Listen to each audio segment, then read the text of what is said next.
let's head to Parliament. Quite an interesting house. Now, 5 days to the dissolution of the 8th Parliament, who call it the most interesting Parliament. MPs and party functionaries have intensified efforts to get their choice selected for the leadership position. Already, the Women Caucus and some other MPs belonging to the NPP are pushing for the NPP MP for Efutu, Alexander Kwamena Pengomakin, to be made minority leader. GHOne News gathers that the lobbying for leadership position is not limited to the NPP. The NDC side are also engaged in lobbying. We've been joined in the studio by our parliamentary affairs correspondent and our head of political desk, Ibrahim. Lily. Finally, we get to say bye-bye to the 8th Parliament. It's been quite an interesting one. It started on a rather chaotic note, ended on a seemingly, but interestingly, when Parliament was rounding up after the whole election, it came back and it was peaceful. Everybody had decided that, okay, enough is enough. Let me take my respective seats anyway. Because there was virtually nothing to fight for. So the majority had lost its majority status. It had not just lost, but it had lost with a very huge margin. The minority then, which was agitating, had then gotten what it wanted. It had won not just the presidential, but also won many more seats than it's ever happened in our history. So there was nothing to fight for again. So that's how come it was more or less like a very sober meeting the last time. Yes, but you're talking about lobbying. It's not just lobbying in Parliament. It's also lobbying outside Parliament as well for positions here and there, appointments here and there. Especially when John Dramani Mahama had explicitly stated that, listen, I'm looking for just 60 ministers. I have given Ghanaians my word. And even on 31st night, he rehashed it. I am giving Ghanaians 60 ministers, very lean government, and so the lobbying will obviously be intense. Most definitely, and he's also indicated that, yes, God, it was actually a prayer that God should give him the wisdom to select the people that will do right by, not just him, but by Ghanaians, because he doesn't have the power to enter into the hearts and the minds of his appointees. True. To foretell what they will do when they get into office. So that somebody will not say, I'm looking for $1 million. You see? You see? Or going ahead to properly look for $1 million. Exactly. I mean, we've seen that even and then hiding some of the monies under our beds, you know. You see? So, and then finding problem for everybody. So the president. He needs the wisdom of God. But let's look at Parliament's makeup in going into the 9th Parliament. NPP, NDC side. Who is best fit to lead either of the parties? Well, there's Alexander Apenyomaking, who everybody thinks that is very assertive. I this morning said that, listen, I mean, he has his own flaws, but he's very assertive. He knows how to whip his people in line. He knows how to, I mean, fight for what he wants. And he will be a good speaker for them when they're in the opposition, especially if they have to, I mean, for want of a better term, hustle government. Yeah, most definitely. And so, in fact, this crusade was even started by the NDC side, Ahmed Ibrahim. I had an engagement with him, and he had indicated that Alexander Kwamena Pengomakin is a born opposition leader. So who best to lead the NPP charges from opposition than him? And then, of course, Joseph Osewusu, the first deputy speaker, outgoing member of parliament for Bekwai, equally publicly stating that he will wish that the party maintained Alexander Kwamena Pengomakin. And then the chairman of all the parliamentary select committees addressing the media and saying same. And yesterday, the Women Caucus also saying same. But of course, they tied their own in addition to Patricia Appiagyei, who is the deputy to Alexander Kwamena Pengomakin. They are given the number of women that the NPP had lost.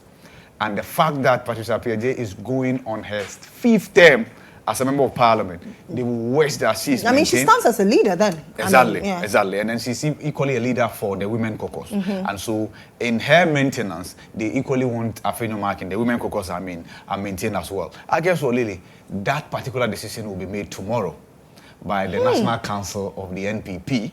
And it's actually going to be by voting. So the council members will vote. That's quite an interesting one. And given the humongous, monumental defeat of the NPP in the just ended election, will it be quote unquote, a wise decision to maintain Appenyo marking, knowing very well that he led his party to opposition? Well, and the counter argument is that then all the national executive, including the council, national council members, right, might equally be bidding goodbye to their portfolios because I think so too. I think the current crop of leadership of the NPP has done the party a disservice, and so they must all go. Yes, of course, and then that's one campaign message that will come up strongly when the party goes for its internal election. Nonetheless, so tomorrow when they meet, the voting, there are names that have come up. Okay, who? Kojo Ponkrumah's name is up there as well. The member of parliament. Isn't he relatively new in parliament? Yes, this will be his third term. Yes, this will be his third term. That's the 9th parliament will be his third term, right? And then also Kwame Enyimadu, member of parliament for Asante Achim Central. Okay, he's been there for a while. Yes, equally a lawyer, just like Kojo Ponkrumah, right? And then Dominic Nitiu, the outgoing defense minister. But at some points he was a deputy. Yes, he was a deputy minority leader. Yes. And Osechi Mensah. Yes. And so his name has equally come up. So these are the names that have been floated. I'll be surprised if Appenyo marking is changed, to be honest with you. Why? The argument and the convention for MPP has always been that you give it to somebody from the Ashanti region. Whenever the party is in opposition, it's giving the leadership to the Ashanti region because it commands majority of the seats. So regardless of the inroads the NDC made in the Ashanti region, if you look at the performance of the NPP across the 16 regions, the Ashanti region still has majority of the seats belonging to the NPP. And so they should have a bigger say as who leads them. So it had always been Osechi Mensah Bonsu as minority leader and somebody supporting in opposition. Now, with the current crop of MPs from the Ashanti region, I mentioned Enyimadu. If you take out Enyimadu, there are many others who could not get the opportunity to return. Katie Hammond and many others, right? So aside Enyimadu, who have the experience. Exactly. There's virtually nobody else that you can place a finger on. Now, if you come to Appenyo marking's backyard, the central region, the NPP now has just 3 seats in the 9th parliament. So the argument will be that, okay, as you mentioned, if you're unable to get the party more seats, but then again, which other region gave the party more seats? Western region, 2 seats. Will you blame Appenyo marking for that as well? No. Eastern region, for the presidential election result, almost 50-50. Greater Accra, in fact, the party is still fighting.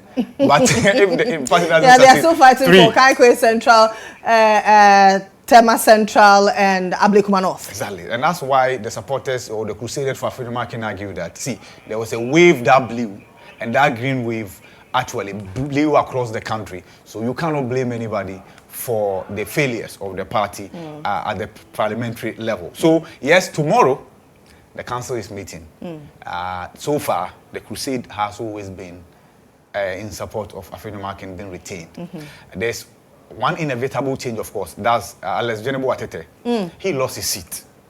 He's a deputy whip. He lost his seat, Sevilla Contombra. So therefore, he will have to exit. So the party will have to find a replacement. But for that of the NDC side, I'm wondering who becomes majority leader. Well, the incoming president, during one of the meeting, the transition committee meeting, had mentioned that Dr. Kisela Tofosin will be majority leader. But he quickly had to swallow back his words and say that, yes, he is here to make that determination. But of course... does it mean that the much speculated finance minister slot will not go? Well, the names are there. So Setepe's name is there. Of course, like you mentioned, Dr. Kisela Tofosin's name is there. Isahaku, the former Bank of Ghana governor, his name is equally there. So chances are you have one of the three being. But if you go to the minority bench today, which will then be majority bench in parliament, right? If Atoforsen is not maintained, there are names like Muntaka Mubarak, the immediate past minority whip, that he could equally be in a position to be the majority leader, among others. And of course, not just that, there's a speaker. There's a first deputy speaker. That is what I'm particularly interested in, but unfortunately we don't have a lot of time. So we'll leave it here for now.